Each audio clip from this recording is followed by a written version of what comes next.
இப்போ ஆரம்பிக்கிறதுன்றது வந்து too early. ஏன்னா இப்போ இந்த மாதிரி சில பேர் சொல்லிட்டு இருக்காங்க, அதாவது தாவேகாவை பொறுத்த வரைக்கும் திமுகவை வந்து முக்கிய எதிர நிறுத்தினா மட்டும்தான் வந்து கண்டினியூ பண்ண முடியும். ஏன்னா அண்ணாமலை அவர்கள் கட்சி ஆரம்பிச்சு வந்துட்டார் அப்படின்னு சொன்னா அவர் இங்க களத்திலேயே இல்லை அப்படின்னு காட்டுறதுக்காக இந்த மாதிரி அப்படின்னு. இல்லை, இப்போ அவர் வந்தாலுமே கட்சி ஆரம்பிச்சு பெயர் லோகோலாம் வச்சாலுமே அந்த அளவுக்கு ஒரு இம்பாக்ட் தருவாரா? இப்போ இவங்க ரெண்டுத்துக்குள்ள ஒரு கிளாஷ் பயங்கரமாக போயிட்டு இருக்குல்ல. இந்த கிளாஷ்னால அண்ணாமலை வந்தா அது பாதிக்கப்படுமா அப்படின்றதெல்லாம் அது விஷுவல் திங்கிங் தான். அது அவரு என்ன பிராண்ட் ஆஃப் பாலிடிக்ஸ் கொண்டு வராரு, என்ன மாதிரி பாதையில போறாரு, அதை வச்சுதான் அது தீர்மானிக்கப்படுமே தவிர இவங்க ரெண்டு பேர் விவாதம் பண்றதுனாலேயே இல்ல உதயநிதி தான் எதிர்காலம் அப்படின்றதெல்லாம் நான் ஏத்துக்க முடியாது நிரஞ்சன். இவங்க ரெண்டு பேருமே இப்போ நெரட்டிவ் செட் பண்ணிட்டாங்கல்ல, தாவேகாவுக்கும் திமுக தான் இருக்கணும் எதிர்கட்சியா, திமுகவுக்கும் இப்போ பயங்கரமா அட்டாக் பண்றாங்க. அப்படிங்கும்போது களத்திலே ரெண்டு பேரும் தானே இருக்காங்க. இல்ல நிரஞ்சன், நீங்க நினைக்கிறதுனாலயே வந்து இவங்க தான் இல்ல இவங்க இல்ல அப்படின்றது நடக்காது. நான் தான் அப்பவே சொன்னேன்ல, திமுக வந்து தாவேகாவை ஒரு பொருட்டாவே கன்சிடர் பண்ணல அந்த எலெக்ஷன் போது. கடைசியில் என்ன ஆச்சு? அந்த மாதிரி தான். ஸோ நீங்க ஒரு நெரேட்டிவ் செட் பண்ணிட்டதுனாலேயே மக்கள் அந்த மாதிரி நம்பிடுவாங்கன்னு நினைச்சீங்கன்னா அது ரொம்ப தப்பு.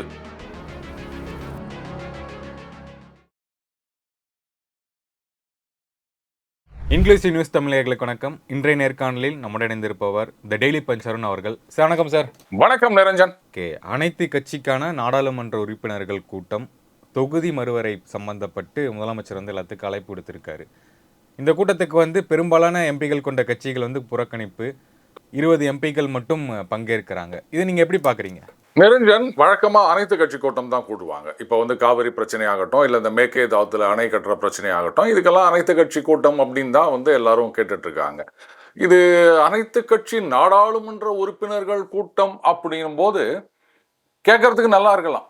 ஏன்னா இது வந்து மசோதா நாடாளுமன்றத்தில் தாக்கல் செய்யப்படுகின்றது. அப்போ அங்கே தான் வந்து ஓட்டு போடணும், அங்கே என்ன மாதிரியான ஸ்ட்ராட்டஜி அப்படின்றத பற்றி டிஸ்கஸ் பண்ணலாம் இப்படின்னு நீங்கள் நிறைய முட்டு கொடுக்கலாம். ஆனால் ஒரு சின்ன ஹைப்போதெட்டிக்கல் சிச்சுவேஷன் சொல்கிறேன். ஒருவேளை தமிழகத்தில் வந்து பாஜகவுக்கு ஒரு எம்பி இருக்காங்க அப்படின்னு வச்சுக்கோங்க. அப்போ அனைத்து தமிழக நாடாளுமன்ற எம்பிக்கள் கூட்டம் அப்படின்னா அப்போ பாஜக கலந்துக்கிறார் அப்படின்னா அவங்க கிட்ட அந்த டீலிமிட்டேஷனை வந்து எதிர்க்க வேண்டும் அப்படின்னு சொல்ல முடியுமா? நான் எதுக்கு கேட்குறேன் அப்படின்னா, நாடாளுமன்ற உறுப்பினர்கள் ஆகட்டும், சட்டமன்ற உறுப்பினர்கள் ஆகட்டும், ஒரு மசோதாவின் மீது வாக்கெடுப்பு அப்படின்னு வரும்போது அது நம்பிக்கை வாக்கெடுப்பாக இருந்தாலும் சரி, கட்சி என்ன உத்தரவு கொடுக்கின்றதோ அந்த கொறடா உத்தரவுன்னு சொல்லுவாங்கல்ல, அவங்க என்ன சொல்றாங்களோ அதன்படி தான் வாக்களிக்க வேண்டும்.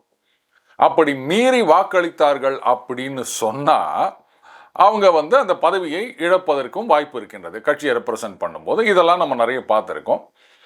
அப்படி இருக்கச்ச நீங்க வந்து அனைத்து நாடாளுமன்ற எம்பிக்கள் கூட்டம்னு கூடி என்ன பேச போறீங்க? அல்டிமேட்லி கட்சி என்ன முடிவு எடுக்கிறாங்களோ அதை தானங்க அவங்க செயல்படுத்தணும். அப்போ கட்சி கூட்டம் தானே போடணும். இப்போ காவிரி பிரச்சனைக்கு வந்து எதுக்கு அனைத்து கட்சி கூட்டம் கூட்டுறீங்க? அனைத்து எம்எல்ஏக்கள் கூட்டம்னு கூட வேண்டியது தானே. இதுதான் ஒட்டுமொத்தமான சட்டசபை, இதுதான் மக்களுடைய கருத்து. ஏன்னா எம்எல்ஏக்கள் தானே வந்து மக்களுடைய ரெப்ரசன்டேட்டிவ். அப்போ அவங்கள மட்டுமே கூட்டி முடிவு எடுக்க வேண்டியது தானே. எதுக்கு அனைத்து கட்சி அப்படின்றீங்க? அப்போ இன்னொரு கட்சியுடைய நாடாளுமன்ற உறுப்பினர்களுக்கு இவங்க எப்படி டைரக்ஷன்ஸ் கொடுக்க முடியும்? இல்ல கருத்து என்ன அப்படின்னு கேட்கறதுக்காக இந்த கூட்டம் அப்படின்னா அதுக்கும் கட்சி தலைவர்களை தான் நீங்க கூப்பிடணும். ஏன்னா கடைசி அந்த வாக்கெடுப்பு நடக்கின்ற வரைக்கும் வந்து கட்சிகளுடைய முடிவில் மாறுபாடு இருக்கலாம். இப்போ திமுகவே பார்த்தீங்கன்னா போன தடவைலாம் என்ன சொல்லிடுறாங்க, நாங்கள் இதை ஏற்றுக்க மாட்டோம், நாங்கள் அதுக்கப்புறம் அதை வந்து நாங்கள் எரிப்போம், நாங்கள் எவ்வளோ சொன்னாங்க. ஆனால் இப்போ என்ன சொல்கிறாங்க, அப்படியே கொஞ்சம் ட்ராக்கு மாதிரி அந்த 7.18% இது அப்படியே இருந்ததுன்னு சொன்னால் இதை வாக்களிக்கலாம். அதுக்கப்புறம் அந்த 50% அப்படியே எல்லா ஸ்டேட்டுக்கும் இன்க்ரீஸ் பண்ணுறதா இருந்தால் பண்ணலாம். இதைத்தானே அன்னைக்கே அமித்ஷா சொன்னாரு. அவர் சொன்னதை அச்சு பிசகாம இவங்க இன்னைக்கு சொல்லிட்டு இதெல்லாம் இருந்தால் நாங்கள் வந்து எங்களுடைய ஆதரவை பற்றி யோசிக்கலாம் அப்படின்னு சொல்லியிருக்காங்க. ஸோ கிட்டத்தட்ட அவங்க வந்து இந்த டீலிமிட்டேஷன் தொகுதி மறுசீரமைப்பு இதை வந்து ஏற்றுக்கிறதா முடிவு பண்ணிட்டாங்க. அல்டிமேட்லி இது கட்சி தலைவர் தான் முடிவு பண்ணணுமே தவிர எம்பிக்கள் யாரும், இது எல்லா கட்சியிலையும் இப்படி தாங்க. நீங்கள் சொல்லலாம், எந்த ஒரு விஷயமா இருந்தாலும் நீங்கள் அனைத்து கட்சி கூட்டத்தை விடுங்க. இப்போ நீங்களே நிரஞ்சன் முன்னேற்ற கழகம்னு ஒரு கட்சி வச்சுக்கிறீங்க, ஒரு விஷயத்தில் என்ன முடிவெடுக்கிறது அப்படின்னா, நாங்கள் வந்து பொதுக்குழு கூட்டி முடிவெடுப்போம் அப்படின்வீங்க. எப்படி பொதுக்குழு எல்லாம் வந்து ஆளுக்கு ஒரு முடிவு சொல்லுவாங்க, அதை கேட்டு யார் மெஜாரிட்டி நீங்கள் முடிவு எடுப்பீங்களா? நீங்கள் என்ன சொல்கிறீங்களோ அதுதான் முடிவு. அப்படி இருக்கச்ச கட்சியின் முடிவுக்கு கட்டுப்பட்டவர்கள் நாடாளுமன்ற உறுப்பினர்கள். கட்சி முடிவை மீறி அவங்க வந்து செயல்பட முடியாது. அப்படி மீறி வாக்கு போட்டாங்க, ஓட்டு போட்டாங்கன்னு சொன்னால் அவங்க பதவியை இழக்கப் போகின்றார்கள். அப்ப கருத்தை கேட்கணும் அப்படின்னாலும் கட்சி தலைவர்கள் தான் அந்த கருத்து சொல்லணுமே தவிர நாடாளுமன்ற எம்பிகள் எப்படி கருத்து சொல்ல முடியும்? சரி ரைட், இப்ப வந்து கூப்பிட்டு கருத்து கேட்கறாங்கன்னு வச்சுப்போமே, ஒரு பத்திரிகையாளரே போயிட்டு இதுல உங்க கருத்து என்னன்னா, தலைவர் என்ன முடிவு எடுக்கிறாரோ அதைத்தான் நாங்க செய்வோம் அப்படித்தானே எல்லாரும் சொல்லுவாங்க. So for all practical purpose இது வந்து தேவையில்லாத ஒரு விஷயம் தான். எப்படி வந்து அந்த கர்நாடகத்துக்கு போனோம் அப்படின்ற ஒரு பேச்சு வந்தது இல்லையா, கர்நாடக முதல்வரை சந்திப்போம் அப்படின்னு.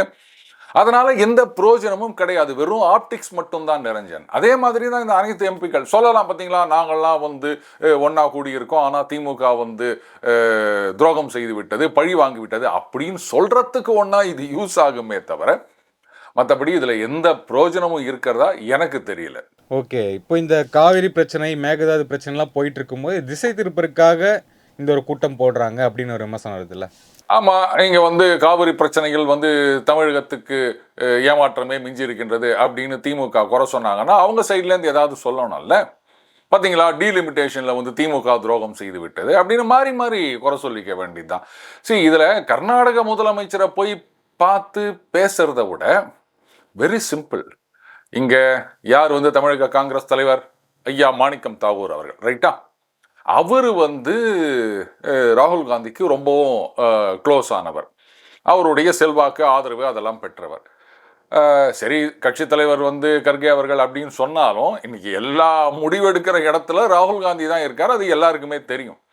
அப்படி இருந்துச்சு அவர் கூப்பிட்டு என்னங்க, நீங்கள் நேராக அவர் ராகுல் காந்தி கிட்ட சொல்லுங்க, அவர் வந்து DK சிவகுமார் அவர்கள், அதை கர்நாடக முதல்வர், அவர் கூப்பிட்டு ஒரே ஒரு ஃபோன் கால், பாருங்க தண்ணி திறந்து விடுங்க அப்படின்னு சொன்னார்னா அடுத்த செகண்ட் தண்ணி திறந்து விட்டுருவாங்க. இதுக்கு ஏங்க நீங்கள் ஏதாவது கொக்கு தலையில் வெண்ணெய் வச்சு குடிக்கிற மாதிரி இருக்கு. இங்கே தமிழக காங்கிரஸ் தலைவர் இருக்காரு, அவர்கிட்ட ஒரு வார்த்தை சொல்லி ராகுல் காந்தி கிட்ட, சரி அது கூட வேணாம், ஏன் நம்ம முதலமைச்சர் வந்து டைரக்டா ராகுல் காந்தி கிட்ட பேச முடியாதா? நான் கேட்குறேன், நம்ம சிஎம் வந்து ராகுல் காந்தியை பார்க்கணும்னு நினைக்கிறாரு அப்படின்னு சொன்னா என்ன ராகுல் காந்தி வரமாட்டாரா இங்க? அப்படி இருக்கச்ச நீங்க வந்து அவர்கிட்ட நேராக சொல்றதை விட்டுட்டு யார் உண்மையான பவர் சென்டரோ அவர்கிட்ட பேசுறதை விட்டுட்டு இதெல்லாம் சரிப்பட்டு வருமா? அதனால ஒருத்தர் மாற்றி மாற்றி குறை சொல்லிக்கலாம் நிரஞ்சன். பட்டு இதில் என்ன பிரயோஜனம் இருக்குது அப்படின்னு எனக்கு தெரியல. முதல்ல இந்த டீலிமிட்டேஷனை எதிர்ப்பதற்கான காரணம் சொல்றதையே நம்மளால் ஏற்றுக்க முடியல. ஏன்னா ராகுல் காந்தி சொல்ற அந்த ஒரு கோஷத்துக்கு இது எதிர்மாறாக இருக்கு. அடுத்தது இவங்க என்ன சொல்றாங்கன்னா பாருங்க, அப்போ வந்து ஊபி மாப்பி ராஜஸ்தான் இங்கெல்லாம் வந்து அதிக சீட்டு வந்துடும், அதுக்கப்புறம் சவுத்தில் ஜெயிக்காமையே பாஜக வந்து ஆட்சியை பிடிக்க முடியும் அப்படின்னு. ஏன் இப்போ ஊபி மாப்பி ராஜஸ்தான்லலாம் வந்து காங்கிரஸ் ஜெயிக்குன்ற நம்பிக்கை சுத்தமாக போயிடுச்சு அவங்களுக்கு. இப்போவும் என்ன சிச்சுவேஷன் அதே மாதிரி தானே இருக்கு. அப்புறம் இது இன்னும் புதுசாக வந்த மாதிரி சொல்கிறாங்க. பட் திமுக வந்து அவங்களுடைய ஸ்டாண்டை ரீகன்சிடர் பண்ணுறாங்கன்னு நினைக்கிறேன். அநேகமாக இதுக்கு சப்போர்ட் பண்ணுவாங்க. ஏன்னா எப்போவுமே திமுக வந்து ஆளுங்கட்சியாக இருக்கும்போது ஒரு நிலைப்பாடு, எதிர்கட்சியாக இருக்கும்போது ஒரு நிலைப்பாடு. நம்ம இந்த சேலம் சென்னை விரைவு சாலையால் 8 வழி பாதையா அதையே நம்ம பார்க்குறோம்ல. அதனால் இது எப்படியாவது பாஸ் பண்ண வச்சிருவாங்கன்னு தான் நினைக்கிறேன். பார்ப்போம் நிரஞ்சன். ஓகே, இல்லை திமுக சொல்லியிருக்காங்க ஒரு அரசியல் நாடகம் தவைக்க நடத்துது, நாங்கள் வந்து ஒத்துழைக்க மாட்டோம், கனிமொழி அவருடைய ஒரு பதிவு. அது கரெக்டு. இதே மாதிரி தான் அருண்ராஜ் அவர்கள், இன்றைய அமைச்சர், அன்றைக்கு வந்து தாவேக்கால கேண்டிடேட்டாக இருக்கும்போது அவர் ஒன்று சொல்லியிருந்தார், இந்த டீலிமிட்டேஷன் அப்படின்றது திமுகவும் பாஜகவும் சேர்ந்து நடத்தும் நாடகம் அப்படின்னு. இப்படி ஒருத்தர் மாற்றி மாற்றி குற்றம் சாட்டிக்க வேண்டியது தான். பட் இந்த டீலிமிட்டேஷனில் என்ன பிரச்சனை அப்படின்றத இவங்களால சரியாக எடுத்துக்கூற முடியவில்லை திமுகவால். சும்மா எதிர்க்கும் எல்லாமே வந்து பாஜக எதிர்ப்பு அப்படின்ற ஒற்றை புள்ளியில் தான் பேசிட்டு இருக்காங்களே தவிர இதனால் உங்களுக்கு என்ன பிரச்சனை அப்படின்னா அவங்களால சொல்ல முடியாது. அவங்க சொல்கிற காரணங்கள்லாம் வந்து சொதப்பல் அப்படின்றத நம்ம பார்த்தோம். கவிதாயினி கனிமொழி அவர்கள் வந்து பாராளுமன்றத்திலேயே வந்து பெரிய லிஸ்ட் எல்லாம் படித்தாங்க. அதுவும் வந்து ஏற்றுக்கொள்ள முடியாத காரணம். அன்னைக்கு வந்து ஆட்சியில் இருந்தாங்க, பாஜக தயவு தேவையில்லை, அதனால் வந்து நாங்கள் எதிர்க்கிறோம் அப்படின்னாங்க. இன்றைக்கி ஆட்சி கையை விட்டு போயிடுச்சு, அதனால் பாஜக தயவு தேவை. அதனால் அன்னைக்கு அமித்ஷா என்ன சொன்னாரோ அதையே இவங்க கண்டிஷனாக வச்சு, பார்த்தீங்களா என் கண்டிஷனை ஏற்றுக்கினார் அப்படின்னு ஒத்துக்க போகிறாங்க பாருங்களேன். இல்லை திமுக பாஜக கூட ஒரு இணக்கம் காட்டுறது மாதிரி ஒரு விஷயம் நடக்குதா? அதுக்காக தான் இதெல்லாமா? வேற வழி ஏங்க? இங்கேயும் ஆட்சி இல்லை, நீங்கள் வேற உட்காந்து என்னென்னவோ கேஸ் எல்லாம் போடுறேன்றீங்க, பழசெல்லாம் நோண்டுறேன்றீங்க. என்ன நினச்சிட்டு இருக்கீங்க நீங்கள்? அது திமுகவுடைய டெம்ப்ளேட்டே அது தானுங்க.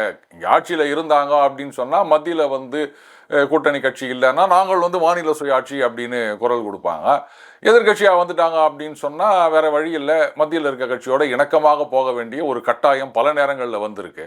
அதே டெம்ப்ளேட் தானே நம்ம திருப்பி திருப்பி பார்த்துட்டு இருக்கோம். அதான் இப்போ சொன்ன மாதிரி தொகுதி மறுவரை பண்ணால் தென் மாநிலங்களுடைய உதவி இல்லாமல் இவங்க வந்து சப்போர்ட்டே இல்லாமல் அந்த பக்கம் வட மாநிலங்களை வச்சு ஜெயிச்சிடலாம் அப்படிங்கிற ஒரு பாயிண்ட் தான் இங்கே கொண்டு வராங்க. அது உண்மையா? சரி, இப்போ இருக்கிற சுச்சுவேஷன் எடுத்துக்காங்க நிரஞ்சன்.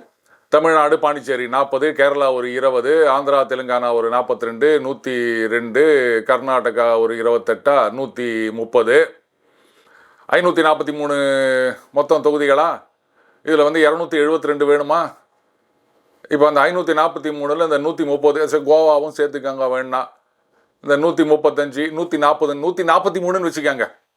கழிச்சா எவ்வளோ வருது? 400 வருதா? 543ல் 143 போனால் 400 வருது இல்லை நிரஞ்சன்? இந்த 400 அப்போ மற்ற இடத்துல தானே இருக்கு, கிழக்கு மேற்கு வடக்கு அப்படின்னு. அப்பவும் இங்கே இல்லாமையே ஜெயிக்க முடியும்ல. என்னவோ புதுசாக டீலிமிட்டேஷன் வந்தால் தான் இந்த மாதிரி ஒரு நிலைமை அப்படின்னு காது குத்திட்டு இருக்காங்க திமுகவில். சரி, இப்போ நான் கேட்குறேன், நீங்கள் சொல்கிறீங்க இப்போ நீங்கள் வந்து நீங்கள் சொல்கிற மாதிரி 50%னா கூட போன தடவை ஆளுங்கட்சியாக இருக்கும்போது திமுக சொன்னது 40-60 ஆகும். ஆனால் ஊபியில் வந்து 80-120 ஆகும். அவங்களுக்கு 40 ஏறுது, எங்களுக்கு 20 தான் ஏறுது அப்படின்னு. கோவாவில் எத்தனை எம்பி இருக்காங்க? நார்த் ஈஸ்ட் எடுத்துக்காங்க, எத்தனை மாநிலங்கள் வந்து 1 எம்பி 2 எம்பி 6 எம்பி இப்படிலாம் இருக்காங்க. அவங்க என்னைக்காவது ஃபீல் பண்ணியிருக்காங்களா? தமிழ்நாடு 39 வச்சுருக்காங்க, நாங்கள் 2 எம்பி தான் வச்சுருக்கோம், எங்கள் குரல் ஒலிப்பதே இல்லை அப்படின்னு அவங்க சொன்னதே கிடையாது. சொல்லப்போனால் பாஜக ஆட்சிக்கு வந்த பிறகு தான் நார்த் ஈஸ்டில் வந்து ஏராளமான வளர்ச்சி திட்டங்கள், அதுவும் பார்டர் ஏரியாலலாம் பார்த்தீங்கன்னா இன்ஃப்ராஸ்ட்ரக்சர் டெவலப்மெண்ட் அப்படின்னு கண்ணாமினான்னு கொண்டு வந்துட்டு இருக்காங்க. அங்கே எம்பிக்கள் அவ்வளோ இல்லையே, இருந்தாலும் அங்கே டெவலப்மெண்ட் ஆக்டிவிட்டீஸ் வந்துட்டு இருக்குல்ல. இவ்வளோ ஏங்க? கேரளா எடுத்துக்காங்க, மொத்தமே 20, நம்மளதுல வந்து பாதின்னு வச்சுக்கலாம். தமிழ்நாடு பாண்டிச்சேரி 40 சேர்த்தா அவங்க 20.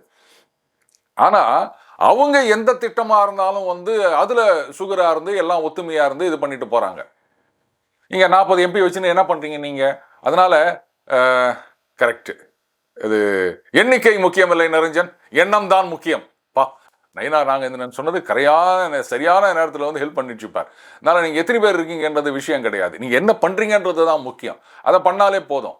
ஸோ இந்த டீலிமிட்டேஷனுக்கு அப்புறம் நார்த்தில் மட்டுமே ஜெயிச்சு ஆட்சி அமைக்க முடியும் அப்படின்றது நம்பர் 1 டுபாக்கூர்.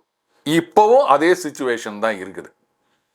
அடுத்தது அவங்களுக்கு இத்தனை ஏறுது, எங்களுக்கு இவ்வளோ ஏறுது அப்படின்றது எண்ணிக்கையில் எந்த பிரச்சனையும் கிடையாது. நார்த் ஈஸ்ட் கோவா இந்த உதாரணத்தை பார்த்தா நமக்கு நல்லாவே தெரியுது. எல்லாத்துக்கும் மேலே இனிமேல் ஜென்மத்துக்கும் காங்கிரஸோ மற்ற எதிர்கட்சிகளோ நார்த்தில் ஜெயிக்கவே முடியாது அப்படின்ற முடிவுக்கு நீங்களே வந்துட்டீங்க அப்படின்றத தான் இதை காமிக்குது.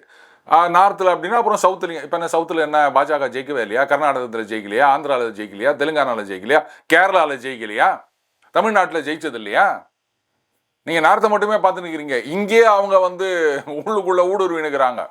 எத்தனை நாளைக்கு தான் இந்த கதையை சொல்லிட்டு இருக்க போறீங்கன்னு தெரியல. இதெல்லாம் இருந்தா திமுக ஏன் அதை எதிர்க்கிறாங்க? அவங்களுக்கு என்ன பயன் இதனால? ஏங்க, திமுக ஒரு திட்டத்தை எதிர்க்கிறாங்க அப்படின்னு சொன்னா பயன் கருதியா எதிர்க்கிறாங்க, பயன் இல்லைன்னா ஒன்னா எதிர்ப்பாங்க. உதாரணத்துக்கு பாருங்களேன், இந்த சேலம் சென்னை 8 வழிச்சாலை எதிர்கட்சியா இருக்கும்போது கடுமையாக எதிர்த்தார்கள். ஆளுங்கட்சியா இருக்கும்போது என்ன பண்ணாங்க? ஏன் எதிர்க்கல? அப்ப நான் கேட்கலாமா, எப்படிங்க ஆளுங்கட்சியாக வந்த பிறகு அந்த எதிர்ப்பை வந்து அப்படியே வாபஸ் வாங்கிட்டாங்களே, என்ன பயனுக்காக எதிர்ப்பை திரும்ப பெற்றுக் கொண்டார்கள்னு கேட்டால் எப்படி இருக்கும்? இப்படி ஒரு கேள்வியை மாற்றி பார்த்தீங்கன்னா உங்களுக்கு எல்லாம் புரியும்னு நினைக்கிறேன். இதுக்கு மேலே நான் எதுவும் சொல்ல வேண்டியதில்லை நிரஞ்சன். இப்போ நம்ம நேற்று சட்டசபையில் நிறைய விஷயங்கள் போச்சு, வினா விடை கேள்வி பதில் எல்லாமே போச்சு. ஒரு விஷயம் மட்டும் வைரலாக ஹைலைட்டாக போகுது. என்னென்னா, மார்டின் ஃபேமிலிகிட்டேருந்து 900 கோடி வாங்கினீங்க இந்த பார்ட்டி ஃபண்டு எதுக்கு அப்படிங்கிற ஒரு கேள்வி வந்து பயங்கரமாக போயிட்டு இருக்குது, வைரலாக போய்கிட்டு இருக்கு. நீங்கள் பார்த்துருப்பீங்க. அதை பற்றி உங்கள் கருத்து என்ன? மாற்றி மாற்றி சொல்லிக்கிறாங்க, உங்கள் மாமனாருக்கு தெரியும், உங்கள் அப்பாவுக்கு தெரியும். அதாவது நிரஞ்சன், எனக்கு தெரிஞ்சு அந்த எலக்டோரல் பாண்ட் அப்படின்னு இருக்கு இல்லையா, அதில் வந்து யார் யார் எவ்வளோ கொடுத்தாங்க அந்த டீட்டெயில்ஸ் வேணும் அப்படின்னு கோர்ட்டுக்கெல்லாம் போனாங்க. எல்லாரும் என்ன எதிர்பார்த்தாங்க, இதில் இன்னும் நிறைய பேர் லிஸ்டெல்லாம் வெளில வரும், அதில் பாஜக தான் வாங்கியிருப்பாங்க அப்படின்னு. கடைசியில் பார்த்தா இவங்க தான் மாட்டினாங்க. பாஜகவுக்கும் வந்திருக்கு. ஆனால் பாருங்கள், இங்கே வந்து திமுக, அதுக்கப்புறம் வெஸ்ட் பெங்காலில் திரிணாமுல் காங்கிரஸுக்கும் அந்த நிறுவனம் வந்து கொடுத்துருக்கின்றது. ரொம்பவே ஆச்சரியமா இருக்கு. தமிழ்நாட்டில் இருக்கவங்க இவங்க வந்து வெஸ்ட் பெங்கால்லாம் கொடுத்துனுக்குறாங்க, என்ன காரணம்னு தெரில. அடுத்தது வந்து திமுக. ஆனால் என்னுடைய ஞாபகம் சரியா இருக்குமானால் அந்த எலக்டோரல் பாண்டில் திமுக வந்து 600 கோடி தான் வாங்கின மாதிரி சின்னதாக ஒரு நினப்பு. அது எப்படி 900 கோடி ஆச்சு அப்படின்னு தெரியல. சரி விடுங்க. இப்போ இஷ்யூ என்னன்னா, இதுதான் திமுகவுக்கு இருக்கின்ற ஒரு மிகப்பெரிய பலவீனம்னு சொல்லலாம். எந்த ஒரு விஷயத்தை எடுத்தாலும் அவங்கள திருப்பி தாக்குவதற்கு நிறைய விஷயங்கள் இருக்கின்றன. இதை தாவேகா மிகச்சரியாக யூஸ் பண்ணிட்டு இருக்காங்க. அதனால தான் வந்து இவர் வந்து மாமனாரை கேளுங்கோ அப்படின்ன உடனே அவர் உங்கள் அப்பாவை கேளுங்கோ அப்படின்றாரு. இதற்கிடையில் பார்த்தீங்கன்னா சட்டசபையில் இல்லாதவர்களை பற்றி பேசக்கூடாது, அது மரபில்லை அப்படின்னா, அப்போ அவங்க மாமனார் கூட தான் சட்டசபையில் இல்லை, மருமகன் தானே இங்கே இருக்காரு, மாமனாரை பற்றி பேசலாமா? ஸோ எந்த இடத்துல போனாலும் வந்து எங்கேயாவது ஒரு இடத்துல ட்ராப்பில் மாட்டிக்கிறாங்க திமுக. சரி விடுங்க. ஆனால் என்ன இவங்க கேட்டிருக்கலாம், அன்றைக்கு அந்த ஃபண்டு வந்தப்போ குற்றம் சொன்ன அமைச்சர் எங்கே இருந்தார், யாருக்கு வேலை பார்த்துட்டு இருந்தாரு அப்படின்ற கேள்வியை கேட்டிருந்தாங்கன்னா சுவாரஸ்யமாக இருந்திருக்கும் அப்படின்னு நினைக்கிறேன். இதே வந்து கலைஞர் அவர்களாக இருந்திருந்தாருன்னா இந்த பதில் நம்ம எதிர்பார்த்துருக்கலாம். இந்த இரண்டாம் கலைஞர்னு சொல்கிறவர்கிட்ட வந்து இன்னும் கொஞ்சம் எக்ஸ்பீரியன்ஸ் வேணும்னு நினைக்கிறேன் நிரஞ்சன். அதான் எதிர்கட்சியிலேருந்து சொல்லிட்டு இருந்தாங்களே திமுகலேருந்து, நானும் ஆதவனை வந்து ரொம்ப நெருக்கமானவங்க அப்படின்ட்டுலாம் நகைச்சுவைலாம் பண்ணிட்டு இருந்தாங்க. அதுதான் அப்போ சொல்லியிருக்கணும். அப்போ நீங்கள் எங்கே இருந்தீங்க, உங்களுக்கு தெரியாதா இதெல்லாம், அப்போ நீங்களே சொல்லலாமே அப்படின்னு டக்குன்னு ஒன்று வெளியில் வந்தாது ஒரு ஸ்டேட்மெண்ட் கொடுத்துருக்கலாம்ல. இந்த ஒரு கிளாஷ் ஒன்று போகுது இல்லை, சிஎம் வெர்சஸ் எதிர்கட்சி தலைவர் அப்படிங்கும்போது இது வந்து ஒரு ஃப்ரெண்ட்லி மேட்ச் இவங்க ரெண்டு பேத்துக்குள்ள அப்படிங்கிற மாதிரி ஒரு கருத்து வருது. ஒரு முக்கியமான நபர் ஒரு சொல்லியிருந்தாரு, இது ஃப்ரெண்ட்லி மேட்ச் தான் இல்லை நிரஞ்சன். அதாவது ஃப்ரெண்ட்லி மேட்ச்னா வந்து எப்படி சட்டசபை கூடுவதற்கு முதல் நாள் அரெஸ்ட் பண்ணி தஞ்சாவூர் வரைக்கும் கூப்பிட்டு போவீங்களா? இவங்க வந்து கடுமையான சட்ட போராட்டம் நடத்தலை அப்படின்னா அவர் ஜெயிலில் கூட போட்டுருக்கலாம். அதனால் இதை ஃப்ரெண்ட்லி மேட்ச் அப்படின்னு சொல்கிறதெல்லாம் ஏற்றுக்க முடியாது.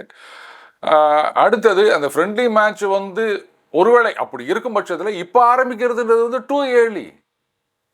ஏன்னா இப்போ இந்த மாதிரி சில பேர் சொல்லிட்டு இருக்காங்க, அதாவது தாவேகாவை பொறுத்த வரைக்கும் திமுகவை வந்து முக்கிய எதிர நிறுத்தினா மட்டும்தான் வந்து கண்டினியூ பண்ண முடியும். ஏன்னா அண்ணாமலை அவர்கள் கட்சி ஆரம்பித்து வந்துட்டார் அப்படின்னு சொன்னால் அவர் இங்கே களத்திலேயே இல்லை அப்படின்னு காட்டுறதுக்காக இந்த மாதிரி அப்படின்னு.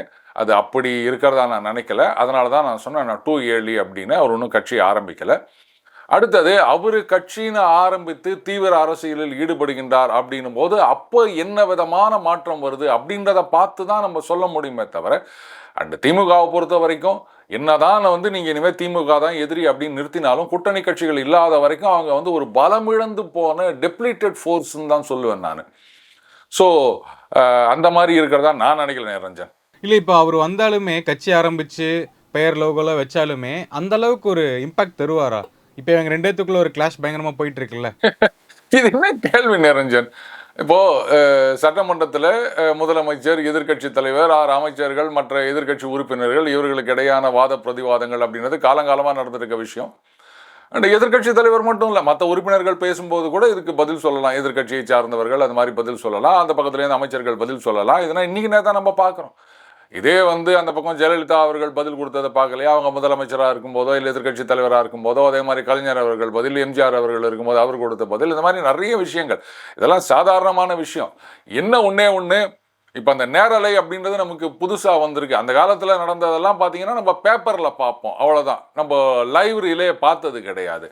அதனால் நமக்கு இது புதுசாக தெரியுதே தவிர, அன்றைக்கு நடந்த விவாதங்களெல்லாம் முழுசாக நம்ம பார்த்துருந்தோம் அப்படின்னு சொன்னால் இதெல்லாம் ஒன்றுமே கிடையாது. அதனால் இந்த கிளாஷ்னால அண்ணாமலை வந்தால் அது பாதிக்கப்படுமா அப்படின்றதெல்லாம் அது விஷுவல் திங்கிங் தான். அது அவர் என்ன பிராண்ட் ஆஃப் பாலிடிக்ஸ் கொண்டு வராரு, என்ன மாதிரி பாதையில் போகிறாரு, அதை வச்சு தான் அது தீர்மானிக்கப்படுமே தவிர, இவங்க 2 பேர் விவாதம் பண்ணுறதுனாலேயே இல்லை உதயநிதி தான் எதிர்காலம் அப்படின்றதெல்லாம் நான் ஏற்றுக்க முடியாது நிரஞ்சன். இல்லை, இந்த விவாதம்னால நான் சொல்லலை. இவங்க 2 பேருமே இப்போது நெரட்டிவ் செட் பண்ணிட்டாங்கல்ல, தாவேகாவுக்கும் திமுக தான் இருக்கணும் எதிர்கட்சியா, திமுகவுக்கும் இப்ப பயங்கரமா அட்டாக் பண்றாங்க. அப்படிங்கும்போது களத்திலே 2 பேரும் தானே இருக்காங்க. நீங்க சொல்லலாம் நபர் வந்து எப்படி இம்பாக்ட் கொடுக்க நீங்க சொல்லலாங்க. இப்ப திமுக வந்து ஆளுங்கட்சியா இருக்கிற வரைக்கும் என்ன சொல்லியிருந்தாங்க, அவங்க தாவேகாவை கேர் பண்ணவே இல்லை, எங்களுக்கும் அதிமுகவும் தான் போட்டின்னு சொல்லியிருந்தாங்க. என்ன ஆச்சு? அதனால நீங்க வந்து இவங்க தான் எங்களுடைய எதிரின்னு நீங்க நினைச்சுக்கிறது, இல்லை இவங்க இருந்தாதான் நல்லா இருக்கும் நீங்க ஃபீல் பண்றது, அதெல்லாம் உங்களோட. மக்கள் வந்து யார் எங்க இருக்கணும்னு டிசைட் பண்றது அவங்க தாங்க. அவங்க முடிவெல்லாம் வந்து நீங்க இது பண்ண முடியாதுங்க.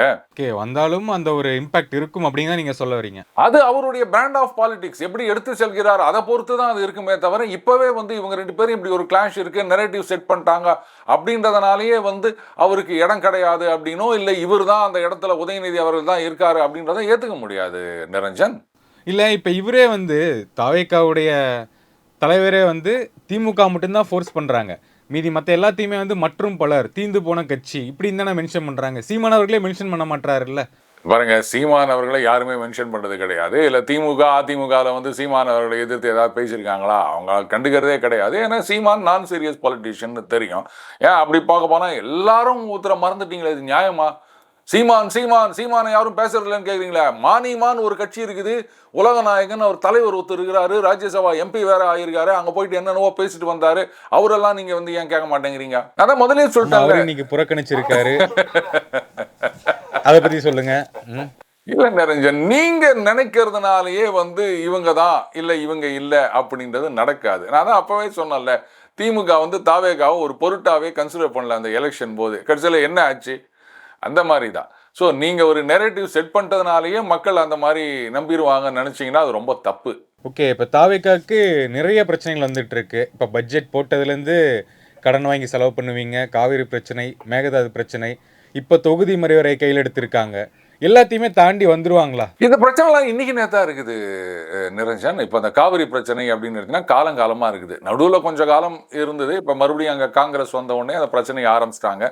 அவங்கள பொறுத்த வரைக்கும் அந்த கர்நாடக தேர்தல், கர்நாடக வெற்றி இதுதான் ரொம்ப முக்கியமாக இருக்குது. ஏன்னா தமிழ்நாட்டில் அவங்களால ஒன்றும் ஜெயிக்க முடியாது. ஏதோ ஒரு கட்சியோட கூட்டணியில் இருந்துக்கின்னு ஏதோ சீட்டு வாங்கி ஜெயிச்சிக்கலாம் அப்படின்னு இருக்காங்க. அண்ட் இன்னொன்றும் தெரியும், கர்நாடகத்தில் அவங்க என்ன ஸ்டாண்ட் எடுத்தாலும் தமிழக காங்கிரஸ் தலைவர்களே வந்து கர்நாடக காங்கிரஸ் அரசாங்கத்தை வந்து கண்டபடி விமர்சனம் செய்தாலும், அவங்க எந்த கூட்டணியில் இருந்தாலும் ஒரு ஜெயிக்கிற கூட்டணியாக இருந்தாங்கன்னா ஜனங்க அதெல்லாம் கண்டுக்காமல் அந்த காங்கிரஸ் வேற இந்த காங்கிரஸ் வேற அப்படின்னு நினச்சின்னு ஓட்டு போடுவாங்க. நம்ம ஜெயிச்சு எம்பியா போயிடலாம் அப்படின்னு தெரியும். அதனால் தமிழகத்தில் ஒரு 10 சீட் வாங்கினானா அது கன்ஃபார்ம்டு அப்படின்றது அவங்களுக்கு தெரியும். அடுத்தது இந்த மேகேதாத்து பிரச்சனையை வச்சு அங்கே பாஜகவை கார்னர் பண்ணோம். ஏன்னா சட்டப்படி இதை அனுமதிக்க முடியாது, இது Kaveri river water management authority இருக்குது, அங்கிட்டெல்லாம் இது பண்ணணும், இவ்வளோ சிக்கல் இருக்குது, அதையெல்லாம் மீறி கட்டுறது அப்படின்றது கஷ்டம்ன்றது அவங்களுக்கு நல்லா தெரியும். அதனால் என்ன பண்ணுவாங்க பார்த்தீங்களா, பாஜக தான் சதி செய்கிறது அப்படின்ட்டு பாஜக மேலே பழிய போட்டு கர்நாடகத்தில் பாஜகவை ஒன்றும் இல்லாமல் பண்ணணும். ஸோ அங்கேயும் அவங்க ஆட்சிக்கு வரணும், எம்பியை ஜெயிக்க வைக்கணும். ஒரே கல்லில் 2 மாங்காய். தமிழகத்தில் யாரோட கூட்டணி வச்சினாலும் ஒரு 10 சீட்டு ஜெயிக்கலாம். கர்நாடகத்தில் பாஜகவை வந்து பழி வாங்கிட்டு அங்கே வந்து அவங்க மேலே பழியை போட்டுட்டு அங்கே ஜெயிக்கலாம்.